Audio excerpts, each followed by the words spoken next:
Hey guys, DPG here, and I've got a doozy of a video for you guys today.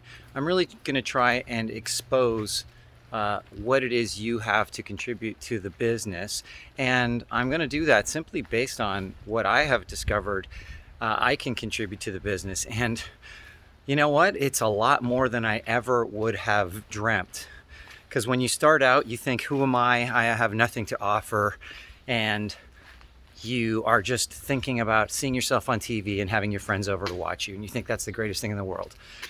And of course, when you finally get there, you start to realize seeing yourself on TV has nothing to do with becoming a professional actor. Becoming a professional actor is a completely different ball of wax.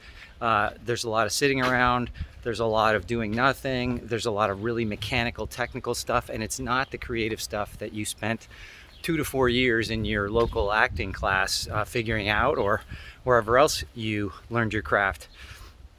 In fact, what they prepare you for in acting school is almost the opposite of what most of you will experience as actors, because you're going to start out really small, and if you ever get to the bigger levels, it becomes more creative, but then again, it also becomes more mechanical and technical, and just a lot of sitting around talking things through. Talk. The acting part is a very, very, very small part of being an actor.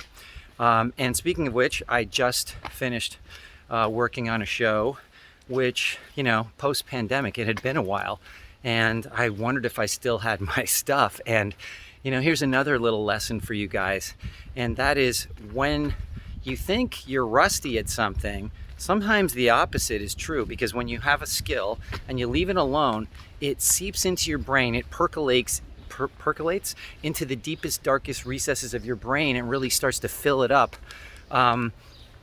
with this deeper understanding of how to do it, where you don't have to think about it, it just happens. And so I was a little nervous. Gosh, can I still remember lines and all that kind of stuff? And do I know how to act? Am I good? I had all of the doubts that I used to have getting started. And so on set, I remembered I had these words I said to myself, it's like, you know what, how you do well is to not think about doing well. It's just do it. And so I recommend that you try to forget the result part of it, like am I doing well or not doing well, and focus on just doing the thing, being present in the moment, and you will find that your performances are much stronger and richer, because you're not, like, acting is about being, right? If you're thinking about what you're being, then you're not really being anything other than someone who's thinking about what they're being. So anyway, I trusted myself, I relaxed, I let things happen. If they wanted to give me direction or instructions or commentary, I was going to be open to that. And as usual, they barely spoke to me on the set, and I was working with the lead actor and the director, and they hardly had anything to say to me. And in the past, that would make me think I was doing bad and I'm just waiting to get fired, waiting to get thrown off the set. And then I realized, if you're not being talked to, if you're not being spoken to, that means you're doing what they want, because they don't need you to make a change.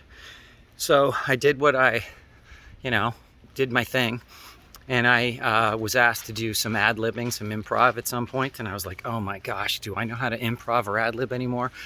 And I kind of came up with a storyline in my head that I thought related to what I was talking about, and I did it. And the director made a special point of actually yelling my name out in front of the entire cast and crew, saying, "David, I loved that ad-lib, that was great." And people actually came up to me afterwards and commented on it and said, "That line you said about the cops and the hooker and the sex worker thing, that was really great, loved that." And I'm like, oh wow, okay, cool. So you just have to really trust yourself. You have to learn to trust yourself. But of course, you have to develop some skills that you understand what it means to trust yourself, because you have to have, obviously, some understanding of what you're doing to let go of it. So anyway, the other things I've learned about myself is a lot of what I've been working on during the pandemic, which is thankfully now kind of in recess for now, hopefully forever, is that I can do a lot more things than I ever thought I could. I have my gift, for lack of any other, is an insight into the core of what's missing from a situation, rather than, chit chat, maybe this, maybe that. I am like being deeply insightful. And I don't know where this comes from. That is my gift, right? It's to hear somebody talking about something and I somehow see the hole or the flaw or, the area where maybe they could consider doing it a slightly different way. And I'm also quite enthusiastic about those changes. And I feel like, there's the insight, right? There's the epiphany. There's the realization. So I feel extremely powerful and potent when I'm coaching people, because I can hear, because I've been where everybody has been to some extent or another, in terms of like, I see things superficially and the thrill of being an actor and all that stuff. And now I'm beyond that.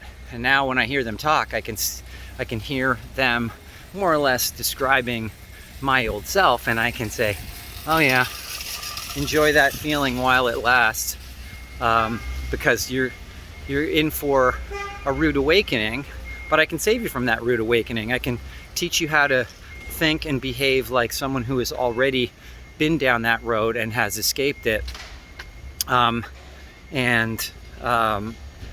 that way you can skip all of the disappointment and the copycatting that you would otherwise face if you're trying to become an actor. Because when you're trying to become anything in life, the people who think it's all about pleasing others eventually find themselves not progressing, because it isn't about pleasing others.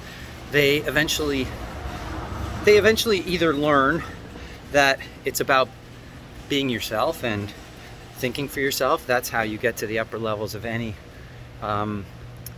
occupation or vocation. And so you got to kind of stop worrying about what everybody else is doing and start just being yourself and saying, well, this is what I think, and sharing that and risking that you might be wrong. I mean, it's not a risk, right? Because contributing any idea, whether it's a wrong idea or a right idea, is better than contributing no idea. And that's what you have to understand. And you also have to understand that it's not about the results, because the results are what? Getting Academy Awards and stuff. I mean, if you've done all the work that it takes to become a professional actor and you actually get to collect an Academy Award, you realize this has nothing, like, this award is such a poor representation of what I've been doing for the last 10, 15, 20 years. It's just a moment of celebration. That's all it is. But if you don't make your life all about the work and enjoying the work, if you don't enjoy the work, you don't embrace the work, even though you might not necessarily enjoy every aspect of it. And why would you? Because there are things involved in every vocation that aren't going to sound or look anything like the final result. Like, sitting around sweating profusely for 7 or 8 hours in a room that's probably close to 40 degrees Celsius, 100 degrees Fahrenheit, and not being able to escape it, not being able to talk, not being able to complain. You can't take a break. You're just sitting there waiting for a shoot to happen, and you're feeling very unempowered, and all you have is time, and you're just going, get me out of here. Like, that's where my mind often goes, right? It's like, get me out of here, because I have this sort of somewhat, this nature of, I don't like to be in places where I'm uncomfortable. People like Leo DiCaprio obviously have the gene of, I want to put myself in uncomfortable situations. Richard Branson, he likes to get on balloons and go around the world. Most people are be like, you're crazy. But if that's where you kind of need to learn to naturally want to be in challenging maybe even torturous places, because that's where you really get to find out who you are and what you're all about, and people will see your work. When you let go of the pretense, you let go of the esoteric, oh, I'm an actor, blah, blah, blah, right?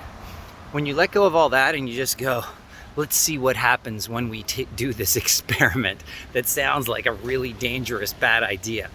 That's when people are gonna notice you. But you can't do it for being noticed. You have to do it because you wanna find out what's on the other side.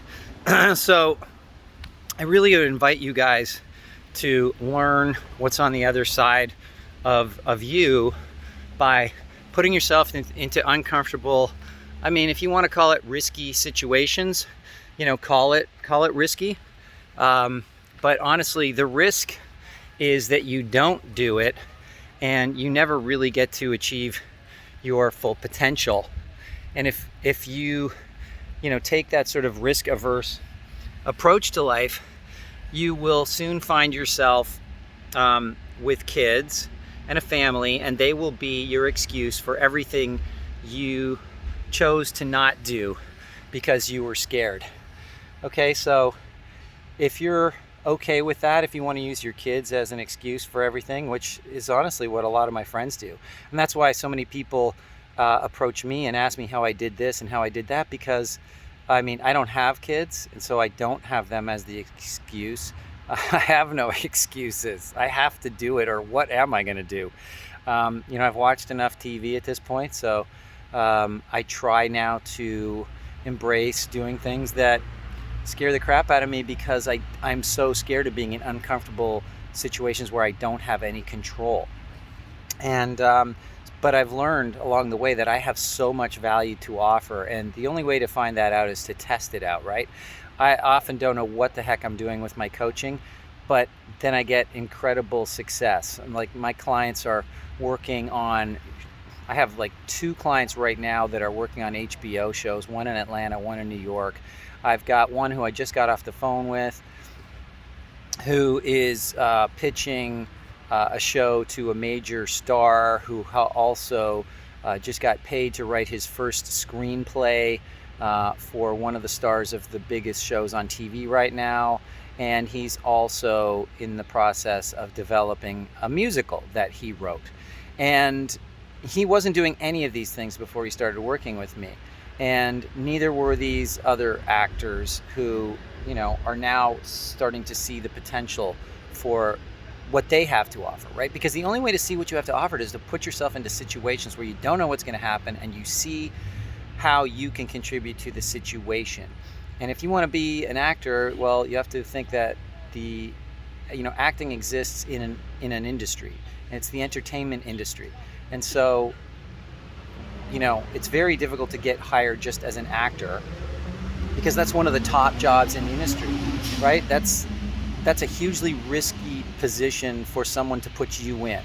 It's risky to them, not to you. It's risky to them to put you in the position where you can screw up their project by turning out to be nervous, can't remember your lines, can't take direction, doesn't show up, whatever the case may be. This is a very, very risky situation for producers to put you in.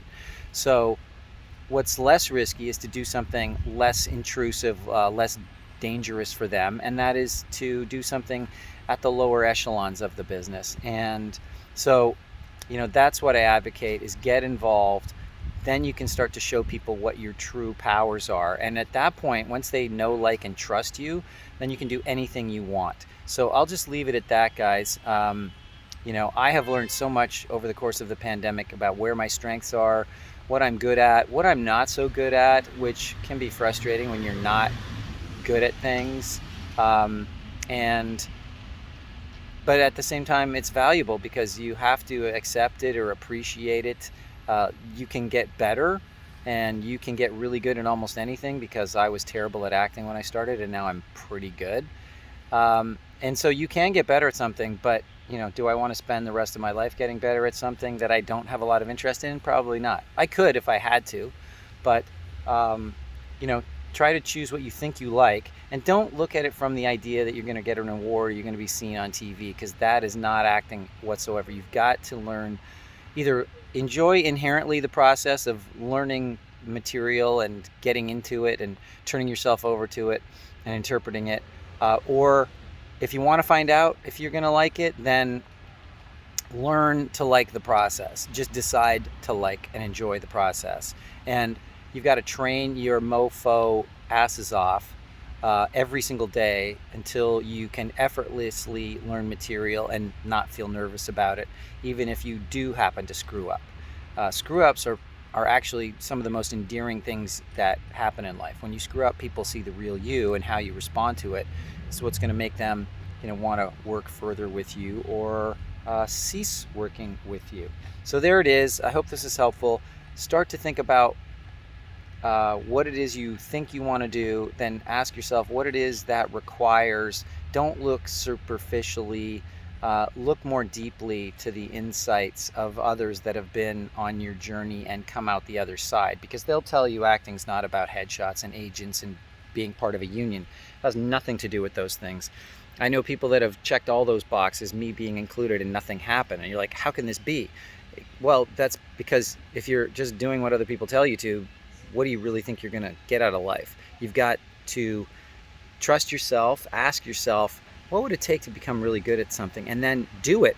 And don't let other people stop you, because your instincts are pretty much right most of the time.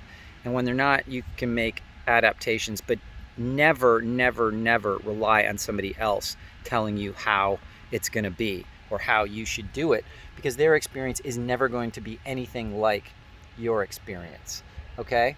So there it is. Hopefully this was helpful, and I will talk to you soon. Like, share, subscribe, click the bell for notifications, send me information, or sorry, send me questions to david@hackhollywood.com, and I'd be happy to see if I can help you out in any way. Talk to you later.